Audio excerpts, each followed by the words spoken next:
sebetulnya boleh di-share kepada kita, Dok? Sebetulnya apa itu sih, diare itu apa sih, Dok, sebetulnya, Dok? Oke, terima kasih Mindok. Jadi sebetulnya kita mengangkat tema diare ini supaya para netizen ini tidak bosan sebetulnya. Kan di mana-mana selalu tentang COVID, Betul. Omikron dan lain sebagainya. Betul, Dan Dokter. kita sesuatu yang berbeda yang biasanya mungkin sebetulnya cukup sering terjadi tapi tidak menjadi perhatian. Nah, Ya. itu, Dok. Jadi diare ini sebetulnya tidak sesederhana buang air besar yang cair. Ya, biasanya kan kita banyak bilang pokoknya kalau buang air besar cair itu adalah diare. Diare. Sebetulnya tidak salah, tapi kurang lengkap. Ya, jadi diare itu ada tiga sebetulnya yang bisa dimasukkan sebagai diare. Satu, memang dari konsistensinya cair, tidak berbentuk intinya ya, tidak berbentuk. Kemudian yang kedua itu frekuensinya. Jadi dalam sehari minimal adalah 3 kali atau lebih. Jadi kalau 1 kali atau 2 kali itu masih belum kita masukkan sebagai diare. Dan yang ketiga sebetulnya ini adalah jumlah. Jadi jumlahnya juga harus cukup banyak, lebih banyak dari biasanya. Nah, kenapa kok kita buat pembatasan atau artian seperti ini? Ini nanti berpengaruh pada apa yang harus kita lakukan. Jadi kalau misalnya kita buang air besar cair tapi hanya 1 kali, nah, tidak masalah, tidak ada apapun yang harus kita perbuat lagi. Tapi kalau sudah 3 kali, 4 kali, 5 kali, nah ini yang menjadi topik pembahasan kita sekarang. Yang harus menjadi perhatian kita ya, Dok, ya, ketika udah melebihi Ya, tadi betul. kata dokter bilang 3 kali ya, Dok, kalau masih 3 kali, 1 ya, atau 3 kali 2 dalam mungkin. sehari. Dalam sehari, nah itu juga yang harus garis bawahi, 3 kali dalam sehari. Kalau 3 kali tapi 3 hari mah ya bukan juga ya, Dok, ya, bukan kategori diare juga ya, Dok, ya. Iya, jadi dalam 1 hari 3 kali lebih. Nah, itu. 3 kali lebih dalam 1 hari itu minimal yang dikategorikan sebagai diare. Ya, Dok, ya. Oke, nah seperti itu. Jadi nih sahabat RSG Maranatha semua, Mindok juga jadi tahu nih setidaknya bahwa yang tadi sempat dokter katakan juga, Dok, ketika cair udah disebutin, aduh saya diare, saya diare, padahal belum tentu juga ya, Dok, ya, seperti itu. Dan selama ini Mindok mungkin sahabat RSG Maranatha semua juga berpikiran seperti itu ketika udah cair sekali, udah saya lagi diare. Seperti itu ya, Dok, ya, padahal belum tentu ya, Dok, ya. Jadi ada tentu. Mungkin habis tadi ya, Dok. Seperti tadi habis makan bakso pedas sekali itu langsung 1 kali setelah itu, tapi belum termasuk ke diare sebetulnya. Belum ya, Dok, ya, mungkin karena Dok, sebelum membahas jauh tentang diare, misalnya kayak tadi, Dok, makan bakso pedas tiba-tiba dalam tanda kutip BAB-nya mencret misalnya, Dok. Tapi 1 kali itu kenapa, Dok, penyebabnya, Dok? Nah, ini sebetulnya tergantung karena kan yang kita lihat pedesnya gitu kan, wah sambelnya banyak. Tapi kadang-kadang selain pedas ini juga mungkin kurang bersih. Tempat makannya itu juga kurang bersih. Nah, ini kadang-kadang kita kelupaan, yang disalahin pedesnya aja. Iya, tapi kurang bersihnya lupa gitu. Higienitasnya lupa ya, Dok, ya? Iya, higienitasnya kurang. Ini juga bisa menyebabkan. Oke, bisa menyebabkan juga ya jadinya mencret seperti itu. Nah, jadi bukan pedasnya aja yang disalahin ya, Dok, ya. Selama ini ketika makan pedas kadang-kadang kan baik-baik saja ya, Dok, ya. Iya. Iya, betul-betul ya. Nah, penyebabnya, Dok, penyebab seseorang nih, Dok, kenapa kok bisa mengalami diare, Dok, seperti itu? Tadi kan mungkin sudah disenggol sedikit, bisa juga karena higienitasnya, ya nggak hanya pedasnya, Dok, yang lainnya juga. Mungkin bisa disebutkan, Dok, apa aja, Dok, mangga penyebabnya, Dok, seseorang bisa mengalami diare, Dok? Oke, terima kasih, Mindok. Jadi, ini penyebab diare ini sebetulnya cukup banyak, ya, sangat bervariasi juga, dan ini yang penting kita ketahui. Betul, karena Dok. nanti ini berkaitan dengan bagaimana kita mencegah supaya kalau bisa jangan kena. Nah, yang pertama otomatis tentu saja makanan yang kurang bersih, makanan atau minuman, ya. Bisa dari makanannya sendiri memang kurang bersih, bisa dari alat makannya, ya, sendok, garpu, sedotan misalnya yang kurang bersih, atau kalau misalnya kita pakai tangan kita yang kurang bersih. Nggak cuci tangan dulu aja, Dok.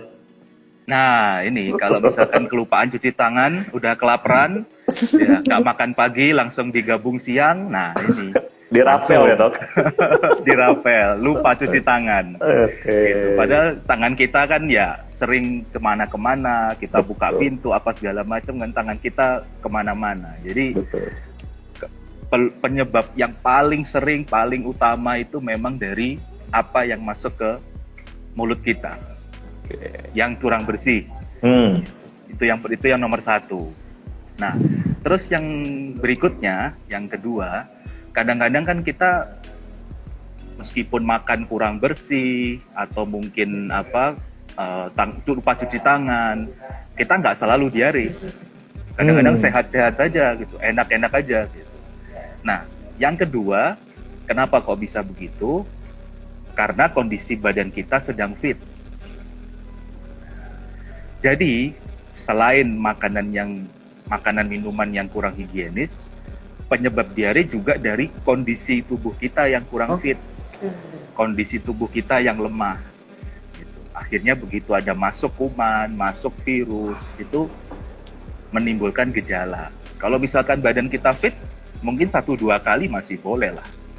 Ya, makanya kotor-kotor gitu masih boleh lah. Iya. Gitu. Masih Jadi, kuat ya, kondisi badan kita masih kuat, masih bisa ditangani sendiri sama badan kita. Nggak sampai kejadian diare. Nah, biasanya dua ini yang paling sering. Jadi antara gabungan dari makanannya kurang bersih, minumannya kurang bersih, dan kondisi badan kita sedang jelek, sedang drop misalnya, kurang fit. Nah, itu. Nah, ada penyebab yang lain, tapi ini cukup spesifik sih sebetulnya ya. Agak jarang juga, tapi ada beberapa kali juga saya pernah menemukan. Jadi yang berikutnya penyebabnya itu adalah namanya intoleransi laktosa. Intoleransi laktosa. Jadi ini biasanya orang susu sapi, susu apa itu, tiba-tiba karena pengen dapat kalsium banyak, terus ini lagi semangat olahraga, ini untuk pertumbuhan, menjaga tulang katanya gitu, terus akhirnya minum susu dalam jumlah banyak, kalsiumnya belum nambah, diare. Gitu. Itu Minok sering alami, Dok. Iya, nah itu, jadi biasanya sudah lama berbulan-bulan gitu misalnya, atau sampai bertahun nggak minum susu, tiba-tiba minum susu sehari misalnya 500 ml 1 liter, nah besoknya diare. Nah itu salah satu penyebab intoleransi laktosa. Terus yang berikutnya juga adalah alergi. Nah, ini alergi ini juga sering diabaikan diare ini. Jadi biasanya alergi yang terkenal kan merah-merah kulitnya, atau mungkin gatal, sebadan gatal, atau mungkin bersin-bersin, ya, nafasnya nggak enak, sesek. Nah, diare itu juga salah satu bentuk alergi, ya, terutama alergi makanan, alergi obat itu bisa menimbulkan diare. Itu jadi macam-macam penyebab diare. Macam-macam. Dok, jadi alergi makanan itu tidak semata-mata tadi yang seperti dokter sebutkan, jadi gatal ke badan, bisa ke alergi, bisa ke diare juga ya, Dok ya? Betul, bisa jadi diare juga salah satunya. Jika BAB harus selalu pakai stimulus, pakai jari, jika tidak begitu tidak lancar. Kira-kira kenapa ya, Dok? Seperti itu, Dok. Kebalikannya ini berarti. Iya, iya. Kebalikannya diare ya ini ya. Iya, betul. Malah karena nggak lancar ya, Dok? Iya, kebalikannya ini. Jadi ya bisa sih, ini nggak apa-apa kita bahas aja di sini boleh, sekalian Dok. ya. Boleh, Dokter. Gitu. Jadi ini sebetulnya tentang konstipasi atau sebelit lah istilahnya ya. Ini susah buang air besar dari diare. ya, Dok? Susah buang air besar. Jadi sudah beberapa hari nggak buang air besar gitu. Akhirnya apa? Akhirnya si fesesnya ini di dalam makin lama makin keras, makin susah keluar. Ini yang jadi problem. Jadi memang yang pertama tentu saja sebetulnya kita harus membiasakan setiap hari 1 kali buang air besar. Kalau bisa ada waktu khusus bagus, kalau tidak pun pokoknya kita jaga setiap hari 1 kali. Jadi supaya dia nggak mengeras, jadi keras dan susah keluar. Itu yang pertama. Kemudian yang kedua, nah tingkat kekerasan dari feses ini sangat berkaitan dengan konsumsi serat. Konsumsi serat itu sangat penting untuk itu. Jadi dan serat ini adanya di mana? Adanya adalah di sayur dan buah. Khususnya di sayur-sayuran dan buah-buahan.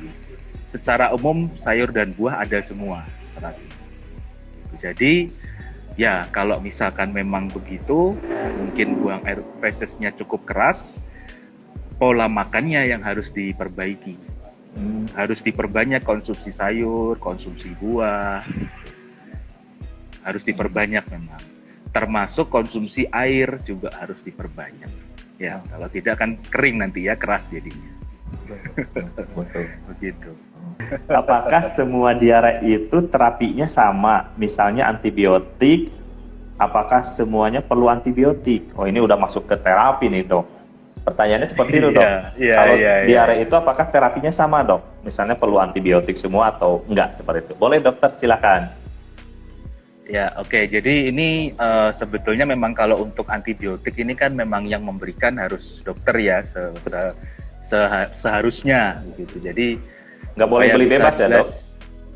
Nah, itu sering kejadian itu kadang-kadang tiba-tiba beli ke apotek, beli kemana gitu kan. Sebaiknya jangan. Jadi karena harus dilihat dulu jenis diarenya seperti apa. Nah ini terkait juga dengan jenis diare sebetulnya. Diare kan bentuknya juga ada bermacam-macam. Nah kalau diare yang misalkan perlu antibiotik itu misalnya seperti ini, selain diare ada keluhan diare, terus misalkan ada demam, ya demam tinggi misalnya, terus kondisi badan lemas. Tidak bisa beraktivitas gitu. Terus apalagi kalau misalkan selain diare ini ternyata ada disertai oleh darah misalnya, ada darah yang keluar, ada lendir yang keluar. Nah ini mungkin bisa memerlukan antibiotik. Gitu. Jadi tapi tetap sekali lagi ini antibiotik untuk diare sebaiknya diberikan oleh dokter. Gitu. Nah mungkin jenis terapi yang lain ya yang bisa kita lakukan sebelum ke fasilitas kesehatan misalnya, sebelum ke dokter misalnya. Jadi itu mungkin yang perlu saya bahas lah gitu ya. Oke, jadi kalau misalkan diare ya pokoknya sudah ada buang air besar cair banyak dan berkali-kali, lebih dari 3 kali tadi itu, yang paling pertama yang paling penting adalah memperbanyak minum. Ya, memperbanyak asupan cairan. Ya. Simpelnya karena banyak cairan yang keluar melalui diare, artinya harus kita ganti dengan yang baru. Gitu ya. Jadi ini yang paling mudah, yang paling cepat bisa kita lakukan. Banyak minum aja ya, Dok ya. Betul. Banyak minum. Itu yang paling penting. Kalau di rumah ada sedia Oralit misalnya, bisa langsung dibuat ya. Kan sekarang sudah cukup banyak Oralit yang rasanya cukup enak ya. Ada rasa jeruk, rasa apa itu. Ya. Iya, betul. Nah, itu langsung aja satu saset untuk 1 gelas diminum. Setiap kali diare minum 1. Itu kalau Oralit ya. Oralit. Kalau nggak ada Oralit gimana, Dok? Kalau nggak ada Oralit, isotonik masih boleh. Oh, ada mereknya ada macam-macam ya. Gitu. Kalau masih nggak ada lagi gimana, Dok? Nah, paling minimal air putih pun tidak masalah. Ya, air mineral itu masih bisa, gitu ya, untuk mengganti cairan yang hilang. Gitu. Jadi itu yang paling pertama, paling penting adalah cairan. Karena yang sebetulnya yang berbahaya dari diare ini adalah dehidrasi. Cairan banyak sekali keluar, tidak ada yang masuk, dehidrasi. Ini yang justru berbahaya. Gitu ya, Dok ya. Jadi itu yang pertama adalah cairan. Nah, Kemudian yang kedua, ini juga cukup sering dilakukan pasien-pasien diare sudah minum apa, minum beberapa jenis obat yang untuk menghentikan diarenya. Nah ini seringkali, wah ini sedang diare, berarti harus di stop ini diarenya. Ada kan beberapa obat yang untuk menghentikan diare, langsung mampet diarenya. Nah, ini sebetulnya tidak bagus untuk penyembuhannya. Kenapa kok tidak bagus? Pada saat kita diare, itu di dalam saluran pencernaan kita, itu berarti ada masalah, ada problem di situ. Ya, ada virus, ada bakteri, mungkin ada toksin di situ. Yang dengan diare itu sebetulnya dia akan keluar. Ya, jadi dia akan dikeluarkan sebetulnya. Nah, kalau kita konsumsi obat untuk menghentikan diare, akhirnya ini tidak bisa keluar, gitu. Yang harusnya racun ini bisa keluar, dia tidak bisa keluar akhirnya, gitu. Nah akhirnya apa? Nggak selesai. Jadi nanti setelah beberapa hari diarenya masih terus ada, atau mungkin nanti mulai ada nyeri perut dan lain-lain. Jadi kalau memang ada diare, jangan mengkonsumsi obat yang menyetop diarenya itu. Tetapi ganti cairannya yang hilang dengan minum lebih banyak. Ya, gitu. Ini dua yang biasanya cukup sering. Jadi minumnya tetap aja, gitu. Terus minum obat untuk menghentikan diare. Nah ini kebalik ini. Gitu. Betul. Ini dua ini yang paling utama. Nah terus kalau mau yang lebih ke arah obat, nah yang ketiga ini ada konsumsi probiotik, ya. Probiotik macam-macam, ada yang bentuknya yogurt, ada yang bentuknya macam-macam ya, ada yang bentuknya seperti di gelas-gelas cup kecil itu juga ada. Tapi intinya probiotik ini juga bagus untuk mempercepat proses penyembuhan diare. Probiotik ini sangat membantu. Dan ini jelas kita bisa beli kapanpun, dimanapun, jelas tidak perlu resep. Ya kan, kita tinggal ke minimarket sebelah rumah sudah bisa dapat. Sudah ada. Gitu. Betul. Nah, oke. Mungkin yang paling simple yang bisa dilakukan ini ya. Jadi ini yang paling awal bisa dilakukan dengan cepat. Dan bahkan dengan ini saja bisa sembuh. Tidak perlu bahkan sampai ke minum antibiotik dan lain sebagainya, bisa jadi tidak perlu. Ini saja sudah cukup. Betul. Gitu. Ya, kemudian kalau untuk ini mungkin untuk anak-anak atau bayi misalnya, bayi kan juga cukup sering bayi itu mengalami diare ya. Betul dong. Karena kan mulai mencoba makanan baru misalkan, dia pasti betul. banyak mengeksplor ya. Belum lagi dia misalnya tangan ini sering masuk ke mulut ya, segala sesuatu diambil dimasukkan mulut. Gitu. Akhirnya akan sering diare. Nah, yang paling mudah kalau misalkan pasti pada bayi, langsung diberikan ASI. Sama sebetulnya konsepnya adalah cairan. Tapi kalau misalkan ASI itu jauh lebih baik gitu, untuk anak-anak. Karena di situ selain cairan, di situ juga ada berbagai protein yang bisa membantu untuk penyembuhan diare, untuk mengeluarkan racun-racun ini tadi. Gejala nih dok, gejala seseorang itu ketika akan atau mengalami diare, gejala yang dirasakan itu harus seperti apa dok biasanya dok? Boleh dok? Jadi, terima kasih. Jadi kalau untuk diare sendiri, yang utama jelas dari buang air besarnya ya, yang di air dan lain sebagainya itu. Tapi yang paling sering memang menyertai itu adalah nyeri perut. Ya, jadi perutnya terasa nggak enak. Melilit lah, kembung lah, ini sangat sering menyertai. Nah, kemudian kalau yang gejala lain, otomatis karena cairan keluar banyak, jadi biasanya badan terasa lemas. Badannya jadi lemas, kadang-kadang bisa ada demam juga. Nah, ini nanti gejala-gejala ini harus disampaikan, andai kata ke dokter misalnya. Gejala-gejala lain selain diare ini harus disampaikan betul-betul. Jadi supaya terapinya itu bisa berbeda-beda soalnya dengan gejala apa yang menyertai. gitu. Nah itu ya gejalanya itu, jadi kita harus tahu juga ya dok ya. Jadi jangan hanya karena intensitas buang air besarnya doang ya dok ya. Mungkin gejala lain yang menyertai juga, kita harus jadi perhatian kita ya dok ya. Yang melilit itu ya dok ya, perut terasa melilit kayak gitu ya dok ya.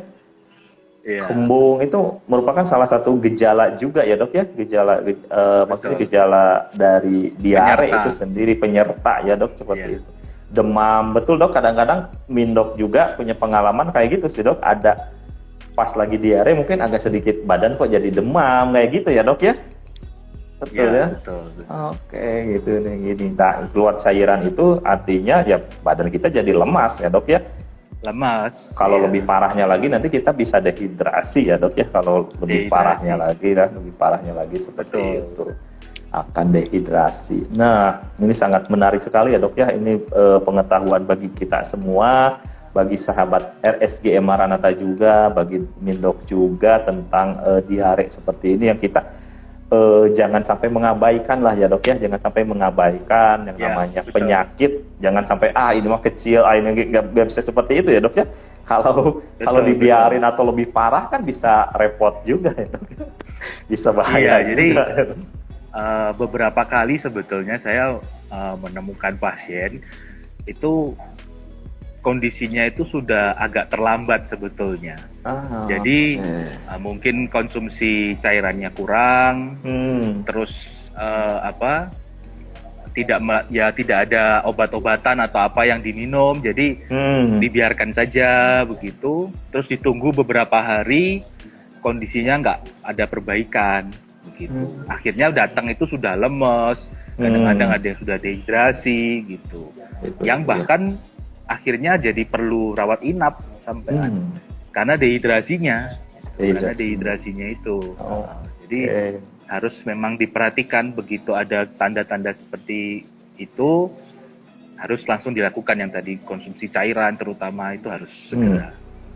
Siap dok, itu mantap sekali dok, itu sangat pengetahuan bagi kita nih dok. Kan Mindok juga baru tahu nih dok, sepertinya bisa dilakukan di rumah juga ya dok ya, seperti itu terapi. Dokter, udah nggak kerasa nih dok, waktu kita kurang lebih tinggal 6 atau 5 menit lagi nih dok, kita udah di penghujung acara. Dokter, mungkin sebagai pertanyaan terakhir atau closing statement dari Dokter William Prayogo Susanto FBiomed, tips untuk menjaga kesehatan agar terhindar dari diare dok. Silakan dok, tipsnya seperti apa? Oke, jadi yang terakhir tentu saja untuk mencegah ya, ini yang paling penting mestinya. Nah, jadi yang paling penting itu adalah menjaga apa yang masuk ke dalam tubuh kita melalui makan atau minum. Jadi mulai dari mencuci tangan, sebelum makan atau minum harus cuci tangan ya.